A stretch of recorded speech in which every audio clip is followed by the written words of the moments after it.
What's up everybody, welcome to Money Management channel. My name is Andrei and today I'm gonna be doing an update on MMTLP and FINRA saga. I got the cash in the bag, stadium packed, born a rock star in this life, gonna live it up. And in today's video I will show you the latest news directly related to our story. I will show you very good news regarding the oil and gas assets of NextBridge hydrocarbons and how it can affect the price of NextBridge hydrocarbons shares. Then I will show you even more evidence that major broker-dealers are lying to us. And at the end of this video, I will share the information regarding the Richard Hoffman's litigation and arbitration against FINRA and Fidelity, respectively. So, and before we dive deep into all of this, please hit the like button, subscribe to my channel, share this video with your friends and family, and drop me a line in the comment section if you think my videos are valuable for the community. So let's start with the news itself. We are on MMTLP Resources and we have the most recent article right here that is titled NextBridge receives new well permits. And let me quote you this. I know many of us are in this for quick cash from 2 days of trading or a settlement for the U3 halt. But the fact of the matter is NextBridge could be a great bet long term. Plant has recently reported in a tweet that NextBridge had 3 new well permits approved. The documentation shows 2 approvals, but it's possible the third one has also already been approved. And here you can see the screenshot of Plant tweets, and as you can see, it was these tweets were published on July the 20th.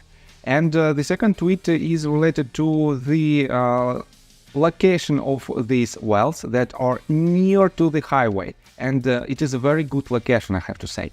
So there have been rumors of newly discovered oil and gas on the other areas of NextBridge land. These new drill permits could support this.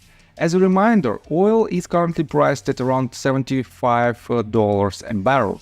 Some experts are predicting oil prices around $100 a barrel by year end. And here you can see the screenshot of the article from CBC7.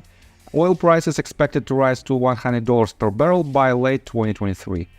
And the link on this article as well. So, the higher the price of oil, the more NextBridge assets are worth, which means a higher dividend for shareholders when eventually they sell their assets.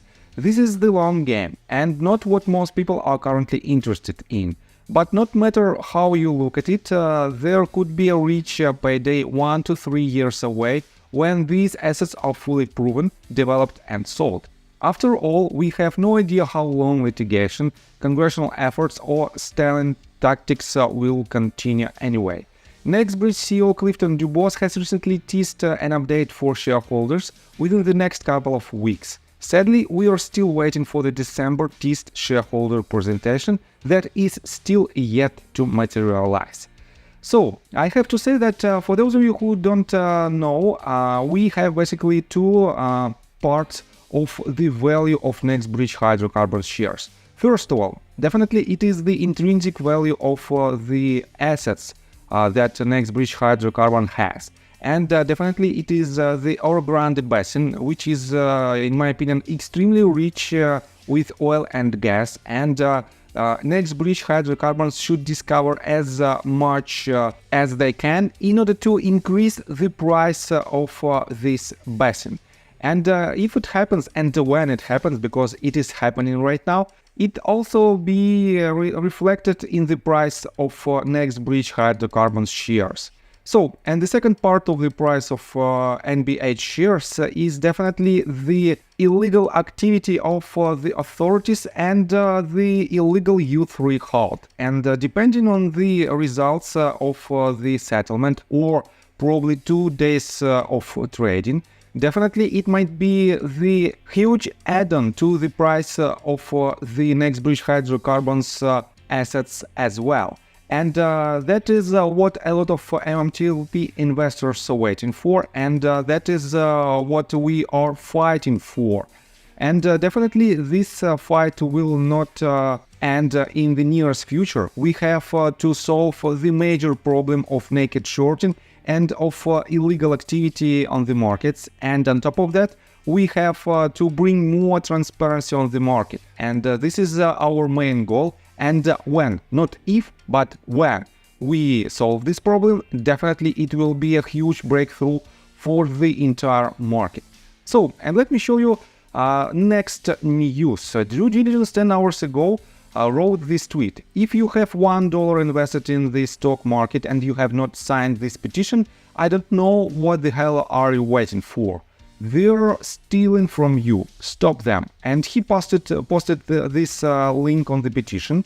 And this petition is not the new one. It was made on June the 2nd, and I already signed it back in the days, to almost 2 months ago. And it was made by Christopher Beans Jr., active police officer. And the main idea of this petition is this one. Mandate supplying electronic blue sheets to public companies quarterly. And if this public disclosure of electronic blue sheets becomes a reality, definitely it will be a huge victory for the entire retail community. And this will bring more transparency on the market. So let me show you further. Right here you can see the tweet that was made by Michael of the Dimino clan. And he wrote this just several hours ago. Just got off the phone with the supervisor at AST regarding MMTLP. She confirmed that AST gave each broker their allotted shares in a paper certificate to be held in street name. Any brokerage that is saying they can transfer your next bridge hydrocarbons to AST is lying. And he also added, also to break the certificate up and send it back to the brokers, at most takes 7 to 10 days and a fee of $105 if brokers want to charge that. In my opinion, there is no reason the DTC should be involved, and no reason this should take any more than 2 to 3 weeks at most. And I want to pay attention on some comments on this tweet. And Agent James asked what brokers are saying they cannot transfer shares to AST. And Michael answered, Webull. And yes, we have a lot of evidence that Webull doesn't want to transfer these shares to AST. And here's another evidence of this. Penny Guevara wrote this. This was their reply to me on Monday. And as you can see, it was made on July the 17th. And the answer is, it is not possible at this time. Please let us know if we can assist with anything else. And if you want to know more about this, you can find on Paul T's Twitter account, and he wrote this tweet. At least Webull is consistent, and he retweeted the tweet that was originally made by Willy06, and he wrote, my conversation with Webull regarding the option to transfer my shares to AST, and definitely it was a rejection. And on top of that, let me show you again right here some of the retweets, some of the comments on the initial tweet. So, and another person, JK Plus, wrote, well, then Schwab is lying to me. Have it in writing that they said next bridge hydrocarbons is ineligible to be transferred to AST. And yes, they are obviously lying. On top of that, somewhere here you can find this one. Little Paperball wrote, so CIMB Singapore, who bought my shares through Pershing, is lying. Have it in an email that shares cannot be transferred to AST. And guys, this evidence might be extremely useful for us, for our litigations, because if we have to prove that broker dealers are lying to us, we have to show this this evidence in a written form or in the recorded phone calls. But be very cautious when you try to record the phone calls, because basically you have to ask your lawyer in order to stay in line with the local rules. And definitely this will help us to eventually win our battle. So let's go further. Richard Hoffman, one of our headliners, wrote this tweet just several hours ago. Quick update. Fidelity answered you by end of the month. My motion for discovery to be filed at or about same time. Appeal brief against FINRA now due September the 6th. We'll keep you updated. Be well, not legal advice. And let me remind you that Richard Hoffman is in the process of litigation with FINRA, and he's in the process of arbitration with Fidelity. And he consistently posts this type of updates, and I think he has a lot of chances to win his own battle, and eventually it will benefit our community in general. So I think that's all information that I want to provide you. If you like my video, please hit the like button, subscribe to my channel, share this video with your friends and family, and drop me a line in the comment section for whatever reasons you want. So see you guys and girls next time. Bye! I got the cash in the bag, stadium packed. Born a rock star in this life, gon' live it up on the attack. Baby, I'm bad, I just wanna get caught up in this life. I'm crazy, I'm mad, doing no cap. Only God wants you.